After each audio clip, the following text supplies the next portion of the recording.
Hello മക്കളെ, എല്ലാവർക്കും എഡ്യൂസാറ്റ് ലേണിങ്ങിൻ്റെ പുതിയൊരു വീഡിയോ ക്ലാസ്സിലേക്ക് ഹാർദമായ സ്വാഗതം. നമ്മൾ ഓൾറെഡി സ്റ്റാർട്ട് ചെയ്തിട്ടുള്ള 10ാം ക്ലാസ്സിലെ ജോഗ്രഫിയിലെ ഒന്നാമത്തെ ഭാഗത്തിൽ കുറച്ച് ഭാഗം കൂടി കംപ്ലീറ്റ് ചെയ്യാനുണ്ട് അല്ലേ. അപ്പോൾ ഇന്നത്തെ ഭാഗത്തിലൂടെ നമ്മൾ ആ ഭാഗം കൂടി കംപ്ലീറ്റ് ചെയ്യാൻ നോക്കുകയാണ്. മെയിനായിട്ട് നമ്മൾ കഴിഞ്ഞ ക്ലാസ്സിൽ നോക്കിയിട്ടുള്ളത് കാറ്റുകൾ എന്നുള്ള ഭാഗമാണ്. കാറ്റുകൾ എന്നുള്ള ഭാഗത്തിൽ വളരെ വളരെ ഇമ്പോർട്ടൻ്റ് ആയിട്ടുള്ള പ്രധാനപ്പെട്ട ഭാഗങ്ങളെല്ലാം ചർച്ച ചെയ്ത് കഴിഞ്ഞു. നമുക്ക് ഇന്നത്തെ ഭാഗത്തിൽ എന്തൊക്കെ കാര്യങ്ങളാണ് പരിചയപ്പെടാനുള്ളത് നോക്കിയാലോ. ഇതാ നോക്കിയോ. നോക്കാനുള്ള ഒന്നാമത്തെ കാര്യം എന്താണെന്ന് ചോദിച്ചു കഴിഞ്ഞാൽ കാറ്റിൽ തന്നെ നമ്മൾ പഠിക്കാനുള്ള വേരിയബിൾ വിൻസിനെ കുറിച്ചാണ് നോക്കുന്നത്. കാറ്റിനെ നാലായി തരംതിരിച്ച സമയത്ത് വിൻഡിനെ നാലായിട്ട് നമ്മൾ തരംതിരിച്ച സമയത്ത് അതിൻ്റെ അകത്തുള്ള വേരിയബിൾ വിൻസ് നമ്മൾ ബാക്കി വെച്ചിട്ടുണ്ടായിരുന്നു അല്ലേ. അല്ലെങ്കിൽ മലയാളത്തിൽ എന്താണ് പേര്? അസ്ഥിരവാദങ്ങളെ കുറിച്ച് പഠിക്കുന്ന സമയത്ത് രണ്ട് രീതിയിലുള്ള അസ്ഥിരവാദങ്ങൾ ഉണ്ടെന്ന് മനസ്സിലാക്കി വെക്കുക. വേരിയബിൾ വിൻസ് രണ്ടെണ്ണം ഉണ്ട്. ഒന്ന് സൈക്ലോൺസ് ആണ്, അടുത്തായിട്ട് ആൻറ്റി സൈക്ലോൺസ് ആണ്. എന്താ മലയാളത്തെ പേര്? ചക്രവാതങ്ങളും പ്രതിചക്രവാതങ്ങളുമാണ് രണ്ട് തരത്തിലുള്ള വേരിയബിൾ വിൻസ് അല്ലെങ്കിൽ അസ്ഥിരവാദങ്ങൾ. കിട്ടിയല്ലോ. അടുത്ത കാര്യം നോക്കിക്കോ. നിങ്ങൾ കാണാമല്ലോ ഈ പിക്ചറിൽ നിങ്ങൾക്ക് ചക്രവാതങ്ങൾ അല്ലെങ്കിൽ സൈക്ലോൺസിന്റെ ചിത്രം കാണും. ഇവിടെ മനസ്സിലാക്കി വെക്കേണ്ട നിങ്ങൾ മെയിൻ ആയിട്ട് നോട്ട് ചെയ്യേണ്ട ഒരു കാര്യം എന്താ ചോദിച്ചു കഴിഞ്ഞാൽ ചക്രവാതങ്ങൾക്ക് അല്ലെങ്കിൽ സൈക്ലോൺസിന് എക്സാമ്പിൾസ് ആണ് ഒന്ന് ടൈഫൂൺസ്, അടുത്തത് വില്ലീസ്, അതേപോലെ തന്നെ ടൊർണാഡോ, അതേപോലെ തന്നെ ഹാരിക്കെയിൻ. മലയാളത്തിലാണെങ്കിൽ ഇങ്ങനെ തന്നെയാ പേര് കേട്ടോ. പേരുകൾ എന്തൊക്കെയാ പറഞ്ഞേക്കുന്നത്? ഹാരിക്കെയിൻ ഉണ്ട്, ഹാരിക്കെയിൻ. ഒന്നാമത്തത് ഹാരിക്കെയിൻ. ഓക്കെ, കാണാൻ പറ്റുന്നുണ്ടോ? ഓക്കെ, നെക്സ്റ്റ് അടുത്തായിട്ട് ഇതാ ടൈഫൂൺ എന്നുള്ള പേര്. എന്താണ് പേര്? ടൈഫൂൺ. പിന്നെ വില്ലീസ്. എന്താണ്? വില്ലീസ് എന്നുള്ള കാറ്റ്.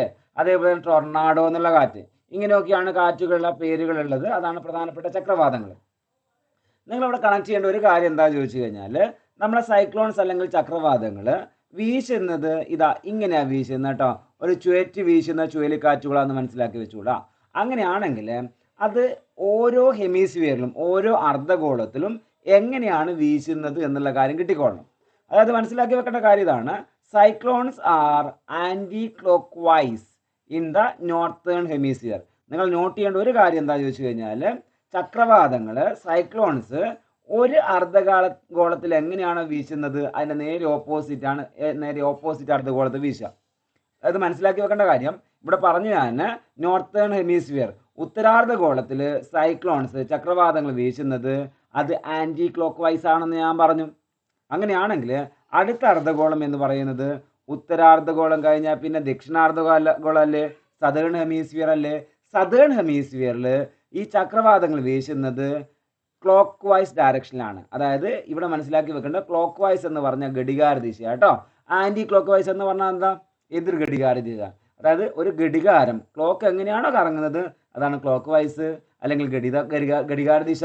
നെക്സ്റ്റ് അടുത്തൊരു ക്ലോക്കിൻ്റെ നേരെ ഓപ്പോസിറ്റ് ആയിട്ടുള്ള കറക്കമില്ലേ, അങ്ങനെയാണെങ്കിൽ അതിനെ വിളിക്കുന്ന പേരാണ് ആൻറ്റി ക്ലോക്ക് വൈസ്, എതിർ ഘടികാര ദിശ. അപ്പം കിട്ടേണ്ട കാര്യം ഇതാണ്. നോർത്തേൺ ഹെമിസ്ഫിയർ ഉത്തരാർദ്ധഗോളത്തിൽ അവിടെ എങ്ങനെയാണ് കറങ്ങുന്നതെന്നാണ് പറഞ്ഞത്?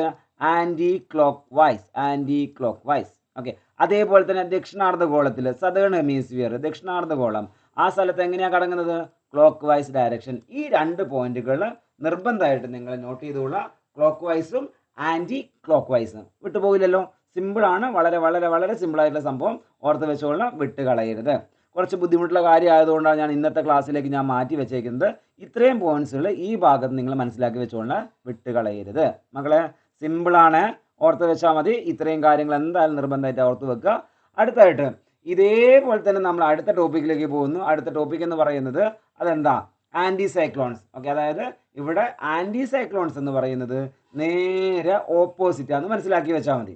നമ്മൾ നേരത്തെ എന്താണോ പറഞ്ഞത് അതിൻ്റെ നേരെ ഓപ്പോസിറ്റ് ആയിരിക്കും ആൻറ്റി ക്ലോക്ക് വൈസ് എന്ന് പറയുന്നത്. അപ്പം നോക്കി നിങ്ങൾ, ഇതാ നേരത്തെ നമ്മൾ പറഞ്ഞില്ലേ നോർത്തേൺ ഹെമിസ്ഫിയറിൽ എങ്ങനെയാണെന്ന് ഞാൻ പറഞ്ഞു. നോർത്തേൺ ഹെമിസ്ഫിയറിൽ വരുന്നത് നോർത്തേൺ ഹെമിസ്ഫിയർ എന്ന് പറയുമ്പോൾ നോർത്തേൺ ഹെമിസ്ഫിയറിൽ ഇതാ നോക്കിയേ, നോർത്തേൺ ഹെമിസ്ഫിയറിൽ അതേപോലെ തന്നെ സദേൺ ഹെമിസ്ഫിയർ ഉത്തരാർദ്ധഗോളം ദക്ഷിണാർദ്ധഗോളം ഈ രണ്ട് അർദ്ധഗോളങ്ങളിൽ ആൻറ്റി സൈക്ലോൺസ് വീശുന്നത് എങ്ങനെയാണെന്ന് ചോദിച്ചു കഴിഞ്ഞാൽ അത് നോക്കിക്കോ. നോർത്തേൺ ഹെമിസ്ഫിയറിലാണെങ്കിൽ ആൻറ്റി സൈക്ലോൺസ് വീശുന്നത് ക്ലോക്ക് വൈസ് ഡയറക്ഷനിലാണ്. ഇവിടെ എങ്ങനെയാണെന്ന് മനസ്സിലാക്കി വെക്കുക. ക്ലോക്ക് വൈസ് ഡയറക്ഷൻ കറങ്ങുന്ന കണ്ടില്ല, ക്ലോക്ക് കറങ്ങുന്നത് പോലെയാണ് കറങ്ങുന്നത് അല്ലേ. അപ്പോൾ എന്ത് ഡയറക്ഷനാണ്? Clockwise. ഇനി സദേൺ ഹെമിസ്ഫിയറിലോ? Anti clock vice direction. ഈ ഡയറക്ഷൻ ഒന്ന് മനസ്സിലാക്കി വെച്ചുകൊള്ളണം. ഈ രീതിയിലാണ് ആൻറ്റി സൈക്ലോൺസും സൈക്ലോൺസിൻ്റെ ഡയറക്ഷൻ നിങ്ങൾ മനസ്സിലാക്കി വെക്കേണ്ടത്. നേരത്തെ എന്താണോ പറഞ്ഞത് അതിൻ്റെ നേരെ ഓപ്പോസിറ്റാണ് ഇവിടെ വരുന്നതെന്ന് കിട്ടിയാൽ മതി നിങ്ങൾക്ക് കേട്ടോ.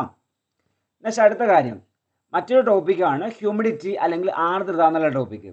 അപ്പോൾ എന്താ ഹ്യൂമിഡിറ്റി അല്ലെങ്കിൽ ആർദ്രത എന്ന് നിങ്ങൾക്ക് അറിയാവോ? കാര്യം ഇങ്ങനെ മനസ്സിലാക്കി വെക്കുക. വാട്ടർ വേപ്പർ ഇല്ലേ, അന്തരീക്ഷത്തിലെ ജലബാഷ്പമില്ലേ, ജലബാഷ്പം അല്ലെങ്കിൽ വാട്ടർ വേപ്പർ ഇല്ലേ, ഓക്കെ, അതിൻ്റെ അളവ് അന്തരീക്ഷത്തിൽ എത്രത്തോളം ഉണ്ടോ അതിനെ വിളിക്കുന്ന പേര് water vapour in the atmosphere, അല്ലെങ്കിൽ അന്തരീക്ഷത്തിൽ കാണപ്പെടുന്ന ജലബാഷ്പത്തിൻ്റെ തോതിനെയാണ് നമ്മൾ എന്ത് വിളിക്കുന്നത്? ഹ്യൂമിഡിറ്റി എന്ന് വിളിക്കുന്നത്, അല്ലെങ്കിൽ മലയാളത്തിൽ ആർദ്രത എന്ന് വിളിക്കുന്നത് കേട്ടോ. ഓക്കെ, ഓർത്ത് വെച്ചോളണേ. ആർദ്രത എന്നുള്ള സംഭവം അന്തരീക്ഷത്തിലെ എന്താണ്? അന്തരീക്ഷത്തിലെ വാട്ടർ വേപ്പറിൻ്റെ കണ്ടന്റാണ്. കിട്ടിയ മക്കളെ? നെക്സ്റ്റ് അടുത്ത കാര്യം മനസ്സിലാക്കി വെക്കേണ്ടത് ആബ്സല്യൂട്ട് ഹ്യൂമിഡിറ്റി എന്താണ്, അല്ലെങ്കിൽ കേവല ആർദ്രത എന്താണെന്നുള്ളത്. മക്കളെ ഒരു കാര്യം ആലോചിച്ച് വെച്ചോളാം.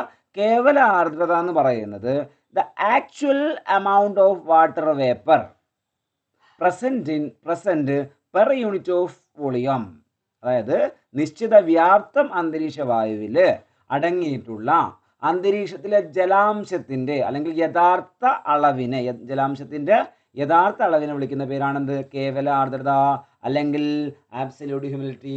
അപ്പം മനസ്സിലാക്കി വെക്കേണ്ടത് actual amount of water vapour, actual amount of water vapour present per unit volume of atmosphere. അങ്ങനെയാണെങ്കിലാണ് നമ്മൾ എന്ത് വിളിക്കുന്നത്? ഹ്യൂമിഡിറ്റി അല്ലെങ്കിൽ ആർദ്രത എന്ന് വിളിക്കുന്നത്. കിട്ടിയല്ല മക്കളെ? ഓർക്കണേ. നെക്സ്റ്റ് മറ്റൊരു ടേം റിലേറ്റീവ് ഹ്യൂമിഡിറ്റി എന്നൊരു ഭാഗമാണ് ഈ ഭാഗത്തിലൂടെ നമ്മൾ പരിചയപ്പെടുന്നത്. മലയാളം ടേമാണ് ആപേക്ഷിക ആർദ്രത. അപ്പോൾ എന്താണ് ഈ ആപേക്ഷിക ആർദ്രത അല്ലെങ്കിൽ റിലേറ്റീവ് ഹ്യൂമിഡിറ്റി എന്ന് പറഞ്ഞാൽ? അപ്പോൾ മനസ്സിലാക്കി വെക്കേണ്ട കാര്യം, ഒരു നിശ്ചിത ഊഷ്മാവിൽ അന്തരീക്ഷ വായുവിന് ഉൾക്കൊള്ളാൻ കഴിയുന്ന ജലബാഷ്പത്തിന് ഒരു പരിധിയുണ്ട്. ഒരു നിശ്ചിത സമയത്ത് നിശ്ചിത ഊഷ്മാവിൽ അന്തരീക്ഷ വായുവിൽ അടങ്ങിയിട്ടുള്ള ജലത്തിൻ്റെ യഥാർത്ഥ അളവും ആ നിർണായക ഊഷ്മാവിൽ വായുവിന് ആകെ ഉൾക്കൊള്ളാൻ കഴിയുന്ന പരമാവധി ജലാംശവും തമ്മിലുള്ള ഒരു അനുപാതം. ഇങ്ങനെയൊക്കെയാണ് അതിൻ്റെ മലയാളം. ഞാൻ ഇംഗ്ലീഷിലേക്ക് വായിക്കുന്നൊന്നുമില്ല. നിങ്ങളിവിടെ മനസ്സിലാക്കി വെക്കേണ്ടത് ഇത് റേഷ്യോ ആണ്. ഓക്കെ, എന്താ പറഞ്ഞിരിക്കുന്നത്? ഇതൊരു റേഷ്യോ ആണ്. അത് എന്തൊക്കെ തമ്മിലുള്ള റേഷ്യോ ആണെന്ന് മനസ്സിലാക്കി വെച്ചോളണം. അതിന് വേണ്ടിയിട്ട് ഞാൻ എന്ത് ചെയ്യുന്നു? നിങ്ങൾക്കൊരു ഇക്വേഷൻ തരാം. ഇതാ ഈ രീതിയിലാണ് അതിൻ്റെ ഈ ഇക്വേഷൻ വരുന്നത്. അതായത് റിലേറ്റീവ് ഹ്യൂമിഡിറ്റി അല്ലെങ്കിൽ ആപേക്ഷിക ആർദ്രത എന്താണെന്ന് ചോദിച്ചു കഴിഞ്ഞാൽ ഈ ഒരു ഇക്വേഷൻ മനസ്സിലാക്കി വെക്കുക. അതാണ് റേഷ്യോ എന്ന് പറയുന്നത്. ഏതൊക്കെ തമ്മിലുള്ള റേഷ്യോ? ഒന്നാമത്തത് ആബ്സല്യൂട്ട് ഹ്യൂമിഡിറ്റി, അതേപോലെ തന്നെ total water holding capacity of the atmosphere, അന്തരീക്ഷത്തിൽ ആകെ ജലാകിരണ ശേഷിയും കേവല ആർദ്രതയും, ഇത് തമ്മിലുള്ള ആ റേഷ്യോനെ ഓക്കെ നമ്മൾ എന്ത് വിളിക്കുന്നു? Relative humidity. കണ്ടെത്തേണ്ട ഇക്വേഷൻ ഇങ്ങനെയാണ്: absolute humidity divided by total water holding capacity of the atmosphere into 100. മലയാളത്തിൽ ഇങ്ങനെയാണ് കേവല ആർദ്രത ഡിവൈഡ് ബൈ അന്തരീക്ഷത്തിൻ്റെ ആകെ ജലാകിരണ ശേഷി ഇൻറ്റു 100 ആണ്. ഈ ഇക്വേഷൻ ഒന്ന് മനസ്സിലാക്കി വെക്കുക. ചോദ്യം വരാൻ ചാൻസ് ഉണ്ട്. ഇങ്ങനെ ഒരു ഇക്വേഷൻ കൂടി പാഠപുസ്തകത്തിൽ നമുക്ക് പരാമർശിക്കുന്നുണ്ട്. ഓർത്ത് വെച്ചോളണം. ഈ ഇക്വേഷൻ ഇങ്ങനെയാണ്: ആബ്സല്യൂട്ട് ഹ്യൂമിഡിറ്റി മുകളിൽ കൊടുക്കുന്നു, കേവല ആർദ്രത മുകളിൽ കൊടുക്കുന്നു, അതിനുശേഷം താഴെയാണെങ്കിൽ അന്തരീക്ഷത്തിൽ ഉൾക്കൊള്ളാൻ പറ്റുന്ന ആകെ ജലാകിരണ ശേഷി അല്ലെങ്കിൽ capacity of atmosphere, total water holding. Okay, അതിൻ്റെ അളവാണ് ഇത് റിലേറ്റീവ് ഹ്യൂമിഡിറ്റി എന്ന് പറയുന്നത്. കിട്ടിയല്ലോ? സിമ്പിൾ. ഓക്കെ, നെക്സ്റ്റ് അടുത്തായിട്ട് മറ്റൊരു ഉപകരണം. കുറേ ഉപകരണങ്ങളൊക്കെ ഈ ചാപ്റ്റർ പഠിക്കാനുണ്ടല്ലേ.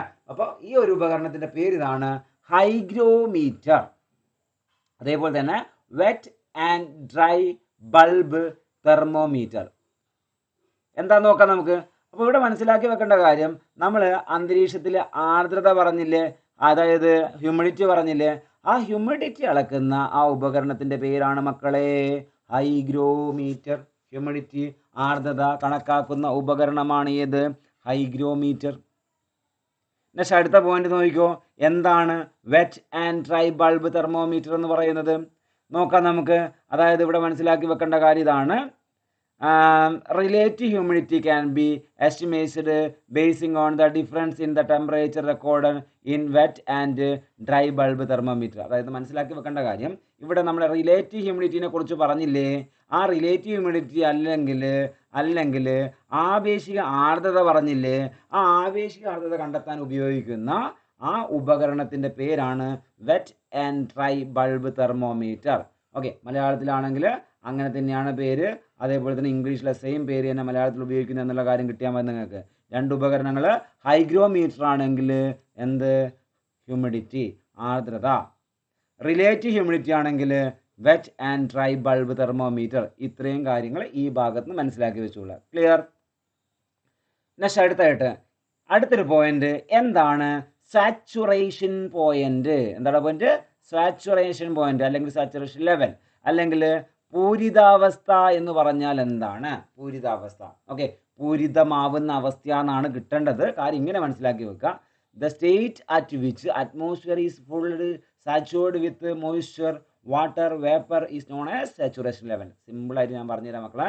അന്തരീക്ഷത്തിൽ മാക്സിമം ഉൾക്കൊള്ളാൻ പറ്റുന്ന, ഓക്കെ, ഒരു ജലാംശത്തിൻ്റെ തോതുണ്ടാവില്ലേ, അന്തരീക്ഷം പൂർണ്ണമായും ജലപൂരിതമാകുന്ന അവസ്ഥ ഉണ്ടാവില്ലേ, ആ അവസ്ഥയെ വിളിക്കുന്ന പേരാണ്, ജലം നിറയുന്ന അവസ്ഥയില്ലേ, ആ അവസ്ഥയെ നിങ്ങൾ എന്ത് വിളിച്ചോളാം? സാച്ചുറേഷൻ ലെവൽ അല്ലെങ്കിൽ പൂരിതാവസ്ഥ. ഓക്കെ, അതിൻ്റെ ഡെഫിനിഷനൊക്കെ ഞാൻ ഇവിടെ തന്നിട്ടുണ്ട്, കൃത്യമായിട്ടൊന്ന് നോക്കി വെച്ചോളൂ കേട്ടോ. സാച്ചുറേഷൻ പോയിന്റ് എന്ന് പറഞ്ഞു കഴിഞ്ഞാൽ നമുക്ക് മലയാളത്തിൽ പറയാൻ പറ്റും അതിന് പൂരിതാംഗം, ഇംഗ്ലീഷിൽ സാച്ചുറേഷൻ പോയിന്റ്. എന്താണ് സാച്ചുറേഷൻ പോയിന്റ് എന്ന് ചോദിച്ചു കഴിഞ്ഞാൽ, ഈ രീതിയിൽ നിറയുന്നില്ലേ അന്തരീക്ഷത്തിൽ ജലം, ആ നിറയുന്ന ഒരു ഊഷ്മാവ് ഉണ്ടാവില്ലേ, ടെമ്പറേച്ചർ ഉണ്ടാവില്ലേ, ആ ടെമ്പറേച്ചറിനെയാണ് നമ്മൾ എന്ത് വിളിക്കുന്നത്? സാച്ചുറേഷൻ പോയിന്റ് എന്ന് പറയുന്നത്. സാച്ചുറേഷൻ ലെവൽ എന്താണെന്ന് ചോദിച്ചു കഴിഞ്ഞാൽ അന്തരീക്ഷത്തിൽ മൊത്തത്തിൽ ഉൾക്കൊള്ളാവുന്ന രീതിയിലേക്ക് അവിടെ വാട്ടർ കണ്ടന്റ് വരികയാണ്, അതിനെ നമുക്ക് സാച്ചുറേഷൻ ലെവൽ എന്ന് വിളിക്കാം. അതിന് കാരണമാകുന്ന ഒരു ഊഷ്മാവ് ഉണ്ടാവില്ലേ, അതിനെ വിളിക്കുന്ന പേരാണ് എന്ത്, അല്ലെങ്കിൽ ടെമ്പറേച്ചർ ഉണ്ടാവില്ലേ, അതിനെ വിളിക്കുന്ന പേരാണ് സാച്ചുറേഷൻ പോയിന്റ് അല്ലെങ്കിൽ പൂരിതാംഗം എന്ന് വിളിക്കാം. കിട്ടിയ മക്കളെ? അപ്പം അത്രയും കാര്യങ്ങളാണ് ആ ഭാഗത്തിലൂടെ പറഞ്ഞു പോയേക്കുന്നത്. നെക്സ്റ്റ് അടുത്തായിട്ട് നമ്മൾ ഇവിടെ നോക്കുന്ന കാര്യം, അടുത്തൊരു കുറച്ച് ക്ലൗഡ്സിൻ്റെ ചിത്രമൊക്കെ ഞാനിവിടെ കൊടുത്തിട്ടുണ്ട്. ക്ലൗഡ്സിൻ്റെ ചിത്രമൊക്കെ കൊടുക്കാൻ കാരണം വിവിധ തരത്തിലുള്ള ക്ലൗഡ്സിനെ കുറിച്ചൊക്കെ നമുക്ക് പഠിക്കാനുണ്ട് ചാപ്റ്ററിൽ, മേഘങ്ങളെക്കുറിച്ച്. അതിൽ മലയാളം പേരായാലും ഇംഗ്ലീഷ് പേരായാലും ഇങ്ങനെ തന്നെയാണ്. ഇംഗ്ലീഷിലെ പേരാണ് ഇവിടെ കൊടുത്തേക്കുന്നത്. ഒന്നാമത്തെ പേരാണ് സിറസ്. സിറസ് സിറസ് എന്താണെന്ന് ഞാൻ പറയാട്ടോ. ഇതാണ് സിറസ്. അടുത്തതിൻ്റെ പേര് മനസ്സിലാക്കി വെക്കുക, ഇതാണ് മക്കള് cumulus. Cumulus cumulus cumulus. Okay, കിട്ടി. നെക്സ്റ്റ് അടുത്തതിൻ്റെ പേരാണ് മക്കളെ നിംബസ്. നിംബസ്. അടുത്തതിൻ്റെ പേരാണ് മക്കളെ സ്ട്രാറ്റസ് കേട്ടോ. ഓക്കെ, മലയാളത്തിൽ എഴുതുന്ന സമയത്ത് ഈ രീതിയിൽ വരും, സ്ട്രാറ്റസ് എന്ന രീതിയിൽ വരും, സ്ട്രാറ്റസ്. ഇത്രയാണ് 4 മേഘങ്ങളെക്കുറിച്ച് നമുക്ക് പഠിക്കാനുള്ളത്. ഓരോന്ന് എന്താണെന്ന് എടുത്ത് പരിശോധിക്കാം, അതിൻ്റെ സവിശേഷത ഇത് മനസ്സിലാക്കി വെച്ചാൽ മതി കേട്ടോ. ഏതൊക്കെയാണ് 4 സിറസ്, ക്യുമുലസ്, നിംബസ്, സ്ട്രാറ്റസ്. നോക്കാം. ഒന്നാമത്തത് ഇതാ നോക്കിയേ നിങ്ങൾ, സിറസിൻ്റെ ചിത്രമൊക്കെ ഇവിടെ ഞാൻ കൊടുത്തിട്ടുണ്ട്. സിറസ് എന്ന് പറഞ്ഞാൽ എങ്ങനെയാണെന്ന് മനസ്സിലാക്കി വെച്ചോളണം. കണ്ടില്ലേ, ഒരു തൂവൽ പോലെയൊക്കെ കാണുന്നില്ലേ നിങ്ങൾ? അപ്പോൾ മനസ്സിലാക്കി വെക്കുക, അതൊരു തിന്നാണ്, ഡെലിക്കേറ്റ് ആണ്, ഫെദർ ലൈക്ക് ആണ്. ആ രീതിയിലുള്ള ക്ലൗഡിനെ വിളിക്കുന്ന പേരാണ് ഏത്? Cirrus cloud. Thin delicate feather like clouds formed at very high altitude. നല്ല ഉയരത്തിലുണ്ടാവുക കേട്ടോ. അപ്പോൾ എങ്ങനെ ഉണ്ടാവുക? തെളിഞ്ഞ ദിനാന്തരീക്ഷ സ്ഥിതിയിലുണ്ടാവുക, വളരെ ഉയർന്ന വിധാനത്തിലുണ്ടാവുക, നേർത്ത തൂവൽ കെട്ടുകൾക്ക് സമാനമായിട്ടായിരിക്കും. അങ്ങനെയാത്ത മേഘങ്ങൾ എന്ത് വിളിച്ചാൽ മതി നിങ്ങൾ? സിറസ് മേഘങ്ങൾ എന്ന രീതിയിൽ വിളിച്ചാൽ മതി. കിട്ടിയോ? ഇതാണ് സിറസ് മേഘം. അടുത്ത നോക്കി, സ്ട്രാറ്റസ് ക്ലൗഡ്സ്, അല്ലെങ്കിൽ മലയാളത്തിലായാലും ഇംഗ്ലീഷിലായാലും സ്ട്രാറ്റസ് ക്ലൗഡ്സ്. ഓക്കെ, നമ്മളെ സ്റ്റാറ്റസ് ഒക്കെ ഇടില്ലേ, ആ രീതിയിൽ പാളി പാളിയായിട്ട് ഉണ്ടാവും കേട്ടോ. സ്റ്റാറ്റസ് കണ്ടില്ല, പാളി പാളിയായിട്ട് കിടക്കുന്നത്. സ്റ്റാറ്റസ് എല്ലാം ഇടുന്ന സമയത്ത് ചില ആൾക്കാരുടെ സ്റ്റാറ്റസ് എല്ലാം കാണാം, തുടർച്ചയായിട്ട് ട്രെയിൻ പോലെല്ലാം കിടക്കുന്നത്. ആ രീതി കിടക്കുന്ന മേഘമാണ് ഏത്? സ്ട്രാറ്റസ്. പാളി പാളിയായിട്ട് കാണപ്പെടുന്നത്. അപ്പോൾ എങ്ങനെ മനസ്സിലാക്കി വെച്ചുള്ള? തിക്കായിരിക്കും, ലെയേർഡ് ക്ലൗഡ്സ് ആണ്. Usually form the lower atmosphere കേട്ടോ. താഴ്ന്ന വിതാനങ്ങളിൽ കനത്ത പാളിയായിട്ട് രൂപപ്പെടുന്ന മേഘങ്ങളാണ് ഏത്? സ്ട്രാറ്റസ് മേഘങ്ങൾ. Simple simple simple. സ്ട്രാറ്റസ്, നമ്മളെ സ്റ്റാറ്റസ് എങ്ങനെയാണെന്ന് നോക്കിയാൽ മതി. വാട്സപ്പിലെ സ്റ്റാറ്റസ് എങ്ങനെയാണ് ഉണ്ടാവുക നോക്കിയാൽ മതി. അതേ ഉള്ളൂ അതിൻ്റെ അകത്തുള്ള കാര്യം. അടുത്തായിട്ട് ക്യുമുലസ് ക്ലൗഡാണ്. ക്യുമുലസ് ക്യുമുലസ് ക്യുമുലസ് കണ്ടില്ല? ക്യുമുലസ് എന്ന് പറയുമ്പോൾ നിങ്ങൾക്ക് ആ പിക്ചറെല്ലാം മനസ്സിലേക്ക് ഒന്ന് പതിഞ്ഞോളണേ. ക്യുമുലസ് എന്ന് പറയുമ്പോൾ ഇവിടെ കിട്ടിക്കൊള്ളണം ഒരു പഞ്ഞി അങ്ങനെ കട്ടിയായിട്ട് നിൽക്കുന്നില്ലേ. അപ്പോൾ പഞ്ഞിക്കെട്ടുകൾക്ക്, ഓക്കെ, പഞ്ഞിക്കെട്ടുകൾക്ക്, അതായത് കോട്ടൺ വൂൾ ലൈക്കാണത്, കോട്ടൺ വൂൾ ലൈക്ക്. ആ രീതിയിലുള്ള മേഘങ്ങളെ വിളിക്കുന്ന പേരാണ് എന്ത് മക്കളെ? ക്യുമുലസ് മേഘങ്ങൾ. സിമ്പിൾ അല്ലേ? ആണല്ലേ. നെക്സ്റ്റ് അടുത്തതായിട്ട് ഈ മേഘങ്ങളുടെ മറ്റൊരു കാര്യം മനസ്സിലാക്കി വെക്കുക. ഉയർന്ന തോതിലുള്ള സംവഹന പ്രക്രിയയുടെ ഫലമായിട്ടാണ് ഉണ്ടാകുന്നത് കേട്ടോ. അതായത് എന്തുണ്ടാകുന്നുണ്ട്? അതായത് ഇൻറ്റൻസ് കൺവെക്ഷൻ കറൻറ്റ് എന്ന രീതിയിലൊന്ന് മനസ്സിലാക്കി വെക്കണം. Okay, formed the result of intense convection കറൻറ്റിൻ്റെ ഭാഗമായിട്ടാണ് ആ മേഘങ്ങൾ ഉണ്ടാകുന്നത് കേട്ടോ. അപ്പോൾ ആ രീതിയിലുള്ള മേഘങ്ങൾ കുറച്ചുകൂടി എന്തായിരിക്കും? ഗ്രേറ്റ് വെർട്ടിക്കൽ എക്സ്റ്റെൻ്റ് ആയിരിക്കും അല്ലേ. കുറച്ചുകൂടി ഉയർന്ന വിധാനങ്ങളിലേക്കൊക്കെ വ്യാപിച്ച് കിടക്കുന്നതായിരിക്കും. ഗ്രേറ്റ് വെർട്ടിക്കൽ എക്സ്റ്റെൻ്റ് ആയിട്ട് കിടക്കുന്ന മേഘങ്ങളായിരിക്കും. ഓക്കെ, അത്തരത്തിലുള്ള മേഘങ്ങളാണ് ഇത് ക്യുമുലസ് മേഘം. ക്യുമുലസ് ക്യുമുലസ് ക്യുമുലസ് കിട്ടിയല്ലോ. നെക്സ്റ്റ് അടുത്തായിട്ട് ഞാനിവിടെ കാണിച്ചേക്കുന്നത് പിക്ചർ നിംബസിൻ്റെ പിക്ചറാണ് അല്ലേ. അപ്പോൾ അവിടെ മനസ്സിലാക്കി വെക്കുക, ഇത് താഴ്ന്ന വിധാനങ്ങളിലാണ് കാണപ്പെടുക, ഏറ്റവും ലോവർ പാർട്ടിലാണ് ഉണ്ടാവുക.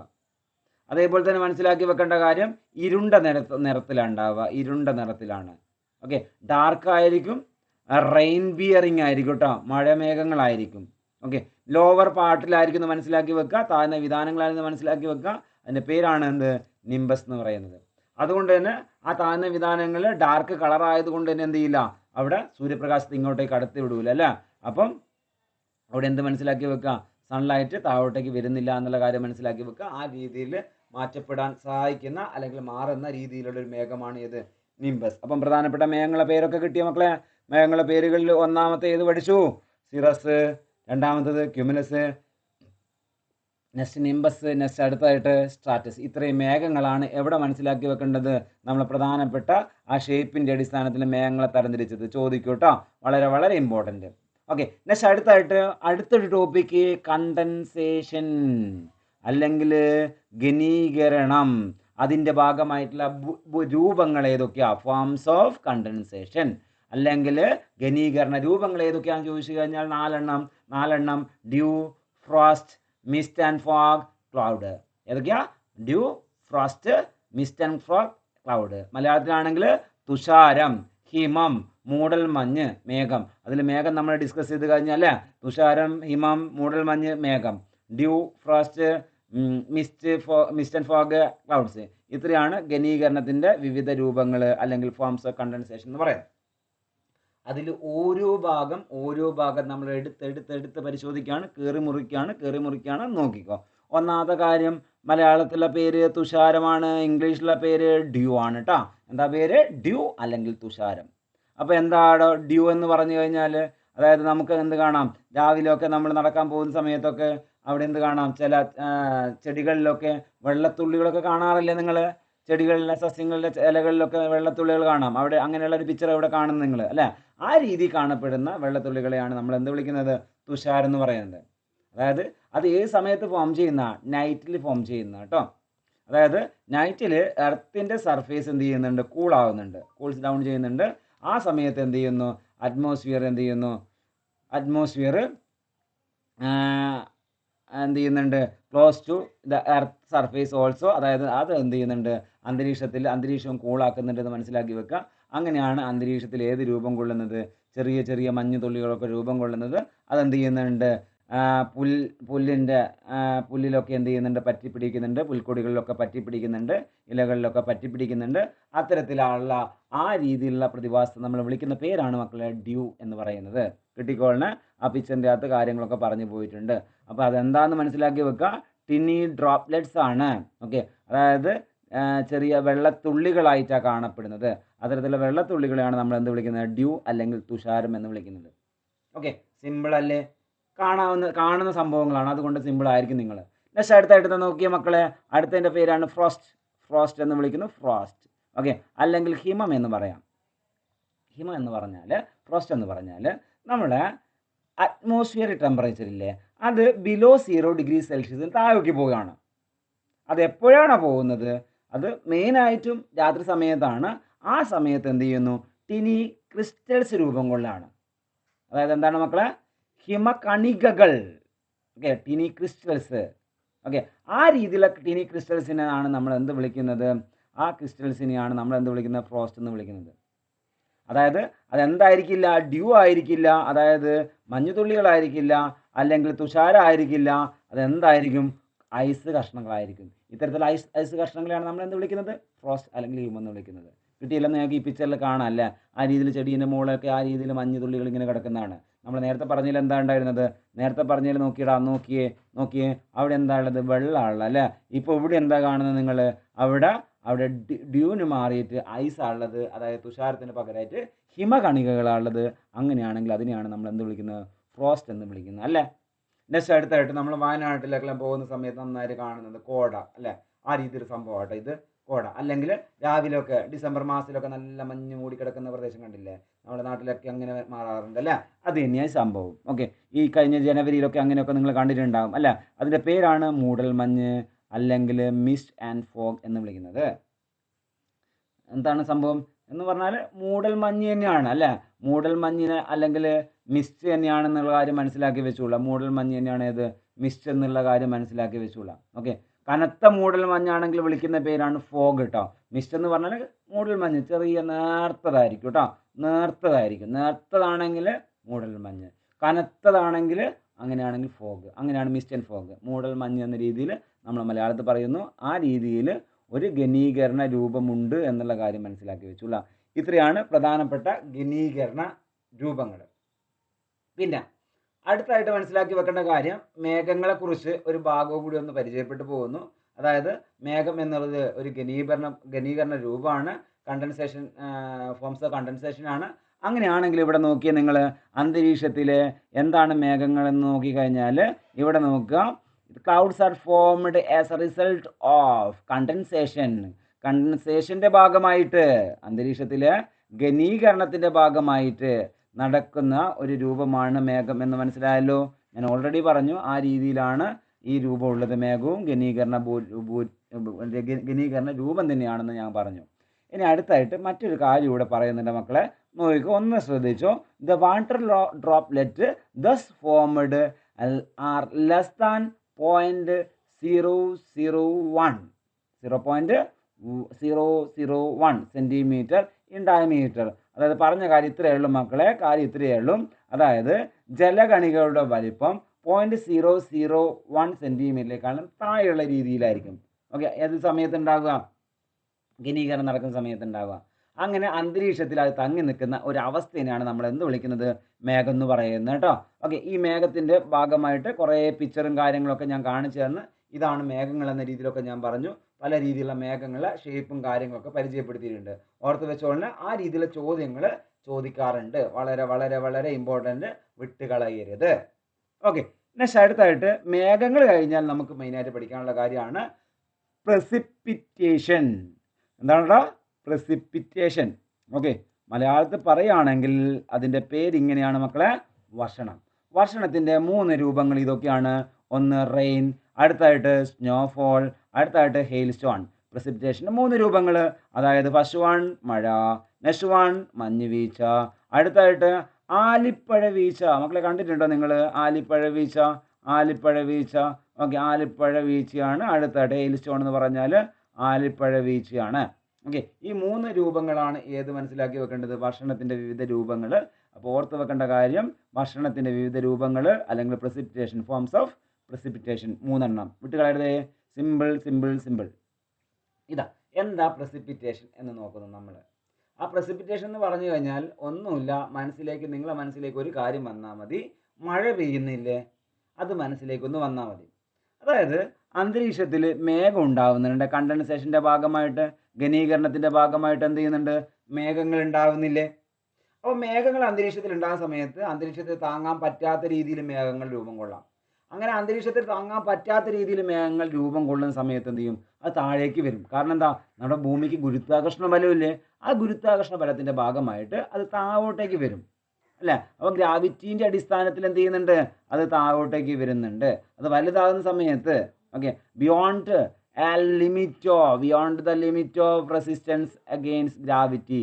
ഭൂഗുരുത്വാകർഷണത്തിന് ഭൂഗുരുത്വാകർഷണ ശക്തിക്ക് മുകളിലേക്ക് അതിൻ്റെ വെയിറ്റ് വരുന്ന സമയത്ത് അത് ഭൂമിയിലേക്ക് വരുന്നുണ്ട്. ആ ഭൂമിയിലേക്ക് വരുന്ന ആ പ്രതിഭാസത്തെ വിളിക്കുന്ന പേരാണ് മക്കളെ പ്രസിപ്പിറ്റേഷൻ. അല്ലെങ്കിൽ വർഷണം. മലയാളത്തിൽ വർഷണം, ഇംഗ്ലീഷിൽ precipitation. അങ്ങനെയാണെങ്കിൽ അതിൻ്റെ വിവിധ രൂപങ്ങളാണ് നമ്മൾ പരിചയപ്പെട്ടത്. മഴ, മഞ്ഞുവീഴ്ച, ആലിപ്പഴ വീഴ്ച.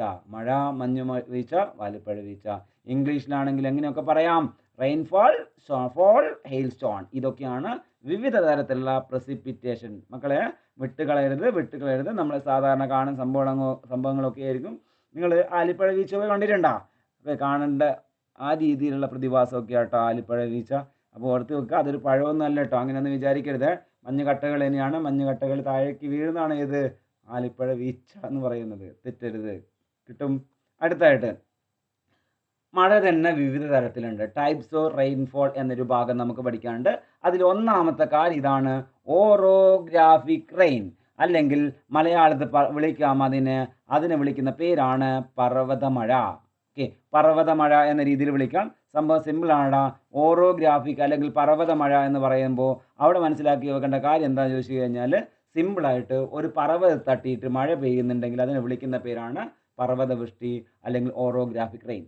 നിങ്ങൾ നോക്കുക, ഇവിടെ ഇങ്ങോട്ടേക്ക് കാറ്റടിക്കുന്ന സമയത്ത്, വിൻഡ് ഇങ്ങോട്ടേക്ക് ആ രീതിയിൽ അടിക്കുന്ന സമയത്ത് അതിൻ്റെ അകത്ത് വെള്ളം ഉണ്ടെങ്കിൽ അത് ഇവിടെ മേഘം രൂപീകരിക്കുന്നതിന് കാരണമാകും. അത്തരത്തിൽ ക്ലൗഡ് ഉണ്ടാകുന്ന സമയത്ത് ആ ക്ലൗഡിന് താഴേക്ക് വെള്ളം വീഴുമ്പോൾ നമ്മൾ അതിനെന്ത് വിളിക്കും? Orographic rain. അപ്പോൾ ഓറോഗ്രാഫിക് റെയിൻ എന്ന് പറഞ്ഞാൽ നോക്കിക്കോ, moisture laden wind from the sea. അതായത് കടലിൽ നിന്ന് എന്ത് ചെയ്യുന്ന ആ രീതി തണുത്ത നീരാവിയായിട്ട് വെള്ളം ഇങ്ങോട്ടേക്ക് കൊണ്ടുവരുന്ന ആ കാറ്റില്ലേ, ആ കാറ്റ് എന്ത് ചെയ്യുന്നുണ്ട്? മൗണ്ടെയിൻ സ്ലോപ്പിലേക്ക് വരുന്ന സമയത്ത് അതിൻ്റെ മുകളിലോട്ട് പോയിട്ട് അത് കണ്ടൻസേഷൻ നടക്കുന്നുണ്ട്, അതായത് ഘനീകരണം നടക്കുന്നുണ്ട്. അതിൻ്റെ ഭാഗമായിട്ട് താഴോട്ടേക്ക് വരുന്ന ആ രീതിയിലുള്ള മഴയില്ലേ, അതിനെ വിളിച്ചോളണം ഓറോഗ്രാഫിക് റെയിൻഫോൾ. എന്താണ്? ഓറോഗ്രാഫിക് റെയിൻഫോൾ അല്ലെങ്കിൽ റിലീഫ് റെയിൻഫോൾ. എന്ത് വിളിച്ചോളാം? റിലീഫ് റെയിൻഫോൾ അല്ലെങ്കിൽ പർവ്വതമഴ, ഓറോഗ്രാഫിക് റെയിൻ. കിട്ടിയല്ലോ? ആ രീതിയിൽ കാര്യം മനസ്സിലാക്കി വെച്ചോളണേ. പിന്നെ അടുത്തായിട്ട് മക്കളെ, ഈ പർവ്വതത്തിന് ഓപ്പോസിറ്റ് ആയിട്ടൊരു ഭാഗം കണ്ടില്ലേ നിങ്ങൾ? ഇവിടെ മഴ കിട്ടുമോ? പർവ്വതത്തിൻ്റെ ഓപ്പോസിറ്റ് ഭാഗത്ത് മഴ കിട്ടില്ലല്ലോ. ആ മഴ കിട്ടാത്ത ഭാഗത്തിന് നമ്മൾ വിളിക്കുന്ന പേരാണ് മക്കളെ റെയിൻ ഷാഡോ റീജിയൻ. എന്താ വിളിക്കുക? Rain shadow region. അതായത് മനസ്സിലാക്കി വെക്കേണ്ട കാര്യം ഇതാണ്, while the wind ward slopes of mountains get plenty of rainfall, the descending dry air makes the leeward slide rainless. അതായത് ഒന്നുമില്ല, ഇവിടെ ഇപ്പുറത്തെ ഭാഗത്തില്ലേ ആ മഴ കിട്ടുന്നതിൻ്റെ നേരെ ഓപ്പോസിറ്റ് ഭാഗത്തില്ലേ, ആ ഓപ്പോസിറ്റ് ഭാഗത്ത് മഴ കിട്ടില്ല. അതിനെ വിളിച്ചോളണം നിങ്ങൾ റെയിൻ ഷാഡോ റീജിയൻ അല്ലെങ്കിൽ മഴനിഴൽ പ്രദേശങ്ങൾ എന്ന് വിളിച്ചോളണം. ഈ രീതിയിലാണ് ആ കാര്യം കിട്ടേണ്ടത്. നിങ്ങൾ എന്താണ് റെയിൻ ഷാഡോ റീജിയൻ എന്നുള്ള കാര്യം ഒരു പക്ഷെ അങ്ങനെ ചോദിക്കാം. അടുത്തായിട്ട് മഴയുടെ മറ്റൊരു തരംതിരിവ്, ആ തരംതിരിവാണ് കൺവെക്ഷണൽ റെയിൻഫാൾ, അല്ലെങ്കിൽ മലയാളത്തിലേക്ക് വിളിക്കാം നമുക്ക് സംവഹന മഴ. എന്താ വിളിക്കുക? സംവഹന മഴ അല്ലെങ്കിൽ സംവഹന വൃഷ്ടി കേട്ടോ. കൺവെക്ഷണൽ റെയിൻഫാൾ എന്ന് വിളിക്കാം. ഓക്കെ, എന്താ സംഭവം എന്ന് ചോദിച്ചു കഴിഞ്ഞാൽ, നമ്മൾ നേരത്തെ പറഞ്ഞ ആ കാര്യം തന്നെ, ചൂട് പിടിക്കുന്നത് എന്ത് ചെയ്യുന്നുണ്ട്? നീരാവി മുകളിലോട്ട് പോകുന്നുണ്ട് അല്ലേ? ആ രീതിയിൽ മുകളിലോട്ട് പോകുന്ന ആ നീരാവി എന്ത് ചെയ്യുന്നു? ഉച്ചയ്ക്ക് ശേഷം ആ രീതിയിൽ മഴ ഉണ്ടാക്കുന്നുണ്ട്. അതിനെ വിളിക്കുന്ന പേരാണ് എന്ത്? സംവഹന മഴ എന്ന് വിളിക്കുന്നത് കൺവെക്ഷൻ റെയിൻഫാൾ. കൺവെക്ഷൻ നടക്കുന്നതിൻ്റെ ഭാഗമായിട്ട് എന്ത് ചെയ്യുന്നു? റെയിൻ ഉണ്ടാകുന്നു. ആ റെയിനെ വിളിക്കുന്ന പേരാണ് കൺവെക്ഷൻ റെയിൻഫാൾ. ഓക്കെ, സാധാരണ ഉച്ചയ്ക്ക് ശേഷം ഉണ്ടാവുക. അതുകൊണ്ട് തന്നെ ഇതിനെ വിളിക്കുന്ന പേരാണ് 4 o'clock റെയിൻ. എന്താ വിളിക്കുക മക്കളെ? 4 o'clock റെയിൻ. അങ്ങനെ ഒരു പേര് മനസ്സിലാക്കി വെച്ചോളണേ. 4 മണി മഴ. 4 മണി മഴ. ഓക്കെ, 4 മണിക്ക് മഴ കിട്ടുന്ന ഏകദേശം, അതുകൊണ്ട് തന്നെ അതിനെ വിളിക്കുന്ന പേരാണ് 4 മണി മഴ. കിട്ടിയല്ലോ? അടുത്തായിട്ട് സൈക്ലോണിക് റെയിൻഫാൾ, അല്ലെങ്കിൽ ഇതിനെ വിളിക്കുന്ന പേരാണ്, മലയാളത്തിൽ വിളിക്കുന്ന പേരാണ് മക്കളെ ചക്രവാത വൃഷ്ടി അല്ലെങ്കിൽ ചക്രവാത മഴ. സംഭവം ഇത്രയേ ഉള്ളൂ. അതായത് ഒരു ചൂടുള്ള കാറ്റ്, അതേപോലെ തന്നെ കോൾഡ് തണുത്ത കാറ്റ്, ഇത് രണ്ടും കൂടിയും കൂട്ടിമുട്ടുന്ന സ്ഥലം ഉണ്ടാവില്ലേ? അവിടെ എന്തുണ്ടാവുന്നുണ്ട്? ഒരു മഴ ഉണ്ടാവുന്നുണ്ട്. ആ മഴയുടെ പേരാണ് സൈക്ലോണിക് റെയിൻഫാൾ. ഓക്കെ, എവിടെയൊക്കെ ഉണ്ടാവും? ഏതൊക്കെ സ്ഥലങ്ങൾ എന്തൊക്കെ തമ്മിൽ കൂട്ടിമുട്ടുന്നത്? Warm and cold air. ചൂടുള്ള വായു തണുത്ത വായു തമ്മിൽ കൂട്ടിമുട്ടുന്ന സമയത്ത് എന്തുണ്ടാവുന്നു? Cyclonic rainfall. ഓക്കെ, ആ സൈക്ലോണിക് റെയിൻഫാളിനെ കുറിച്ച് ഇവിടെ ചിത്രമൊക്കെ കൊടുത്തിട്ടുണ്ട്. അടുത്തായിട്ട് മനസ്സിലാക്കി വെക്കുക. ഇതേപോലെ തന്നെ കിട്ടുന്ന മറ്റൊരു മഴയും കൂടിയുണ്ട്. അതിൻ്റെ പേരാണ് ഇതേപോലെ തന്നെ മറ്റൊരു കാര്യം കൂടി മനസ്സിലാക്കി വെക്കുക. ഇത് ഏകദേശം ഒരു ബൗണ്ടറീൻ്റെ മുകളിലൊക്കെ ആയിരിക്കും ഉണ്ടാവുക കേട്ടോ. കരയും കടലൊക്കെ കൂടിച്ചേരുന്ന ഭാഗത്തൊക്കെ ഉണ്ടാവുക. അതുകൊണ്ട് തന്നെ ഇതിന് നമ്മൾ വിളിക്കുന്നുണ്ട് ബൗണ്ടറി റെയിൻഫോൾ എന്ന രീതിയിൽ വിളിക്കുന്നുണ്ട്. അപ്പോൾ ഇവിടെ മനസ്സിലാക്കി വെക്കേണ്ട കാര്യം ഇതാണ്. ഇതിന് ഇംഗ്ലീഷിൽ വിളിക്കുന്ന മറ്റൊരു പേരുണ്ട് ഫ്രോണ്ടൽ റെയിൻഫോൾ, അല്ലെങ്കിൽ വാതമുഖ മഴ എന്ന രീതിയിൽ വിളിക്കാറുണ്ട് കേട്ടോ. വാതമുഖ മഴ എന്ന രീതിയിൽ വിളിക്കാറുണ്ട്. അങ്ങനെയൊക്കെ മനസ്സിലാക്കി വെച്ചോളാം. അപ്പം ഇത്രയും കാര്യങ്ങളാണ് നമുക്ക് വിവിധ തരത്തിലുള്ള പ്രസിപ്പിറ്റേഷനും കാര്യങ്ങളുമായിട്ട് ബന്ധപ്പെട്ട് പഠിക്കാനുള്ളത്. അപ്പോൾ നമ്മൾ പഠിച്ച ടോപ്പിക്കൊക്കെ വളരെ വളരെ സിമ്പിൾ അല്ലേ? അതായത് നിങ്ങൾ ഇതിൻ്റെ അകത്ത് മനസ്സിലാക്കി വെക്കേണ്ട കാര്യം ഒന്നേ ഉള്ളൂ. നമുക്ക് കൃത്യമായിട്ട് പരീക്ഷയിൽ വരുന്ന കാര്യങ്ങൾ എന്തൊക്കെയാണോ അത് നമ്മൾ ഡീറ്റെയിൽ ആയിട്ട് ആദ്യമേ എടുത്തു പോയിട്ടുണ്ട്. അതേപോലെ തന്നെ ഒരു പക്ഷേ എക്സ്ട്രാ ടൈപ്പിലുള്ള കാര്യങ്ങളൊക്കെ ചോദിക്കുന്ന കാര്യങ്ങളൊക്കെ നമ്മൾ എന്ത് ചെയ്തിട്ടുണ്ട്, ഇന്നത്തെ ക്ലാസ്സിൽ നമ്മൾ എടുത്തു പോയിട്ടുണ്ട്. ഒരുപാട് കാര്യം നമ്മൾ ഇന്നത്തെ ക്ലാസ്സിൽ പറഞ്ഞു. അതിലൊന്നാമത്തത് വേരിയബിൾ വിൻസിനെ കുറിച്ച് പറഞ്ഞു. അതിനുശേഷം നമ്മൾ വിവിധ തരത്തിലുള്ള വേരിയബിൾ വിൻസ്, സൈക്ലോൺസും ആൻറ്റി സൈക്ലോൺസും, അങ്ങനെ പല കാര്യങ്ങളും ഇന്നത്തെ ക്ലാസ് പറഞ്ഞിട്ടുണ്ട്. എസ് എ ടൈപ്പായിട്ട് ക്വസ്റ്റ്യൻസ് ഈ ഭാഗത്ത് നിന്ന് ചിലപ്പം വരാം. ഓക്കെ, ചിലപ്പോൾ അല്ല, എന്തായാലും വരും. അതുകൊണ്ട് ഓരോ പോയിന്റും നിങ്ങൾ വീണ്ടും വീണ്ടും ഒന്ന് കേട്ട് നോക്കുക. കൃത്യമായിട്ട് ഓരോ ടോപ്പിക്കിൻ്റെ ഐഡിയ നിങ്ങളെ മനസ്സിലേക്ക് ഞാൻ കൊണ്ടുവന്നിട്ടുണ്ട്. ഓരോന്ന് എന്ത് ചെയ്യുക, നോട്ട് ചെയ്ത് സൂക്ഷിച്ചുകൊള്ളുക. അത്രയ്ക്കും വളരെ വളരെ ഇമ്പോർട്ടൻ്റ് ആയിട്ടുള്ള സെഷനാണ് നിങ്ങൾക്ക് എടുത്തിട്ടുള്ളത്. ഓരോന്നിലെയും പ്രധാനപ്പെട്ട എല്ലാ പോയിന്റുകളും നിങ്ങൾക്ക് വ്യക്തമാവുന്ന രീതിയിൽ ഞാൻ എന്ത് ചെയ്തിട്ടുണ്ട്, പറഞ്ഞു തന്നിട്ടുണ്ട്. അതുകൊണ്ട് എന്ത് ചെയ്തുകൊള്ളാം, ഓരോന്നും പരീക്ഷയ്ക്ക് വേണ്ട രീതിയിൽ നിങ്ങൾ ഉപയോഗപ്പെടുത്തിക്കൊള്ളണം. ഒരിക്കലും ഒരു പോയിന്റ് പോലും വിട്ടുകളയരുത്. അത്രത്തോളം പ്രധാനപ്പെട്ട പോയിന്റുകളാണ്. വിവിധ ഉപകരണങ്ങളുണ്ട്, കാറ്റുണ്ട്, അതേപോലെ തന്നെ പല രീതിയിലുള്ള പ്രതിഭാസങ്ങൾ ഇതിൻ്റെ അകത്ത് പരാമർശിക്കുന്നുണ്ട്. വലിയൊരു ലെങ്തി ചാപ്റ്റർ ആയിരുന്നു. ഒരു 3-4 വീഡിയോ എടുത്തുകൊണ്ടാണ് നമ്മൾ ഇത് കംപ്ലീറ്റ് ചെയ്തിട്ടുള്ളത് അല്ലേ. അപ്പോൾ എന്ത് ചെയ്തുകൊള്ളാം, കൃത്യമായിട്ട് നിങ്ങൾ ഈ ഭാഗത്തുള്ള കാര്യങ്ങൾ ഒരു മാർക്ക് പോലും മിസ്സാക്കരുത്. ഇതിൻ്റെ അകത്തുള്ള A+ വേണ്ടിയിട്ടുള്ള കാര്യങ്ങൾ കൃത്യമായിട്ട് ഇപ്പം തന്നെ പഠിച്ചു പോയിക്കൊള്ളാം. നമുക്ക് മറ്റൊരു ചാപ്റ്ററുമായിട്ട് അടുത്ത ക്ലാസ് കാണാം. അതുവരെ ഗുഡ് നൈറ്റ്. Thank you.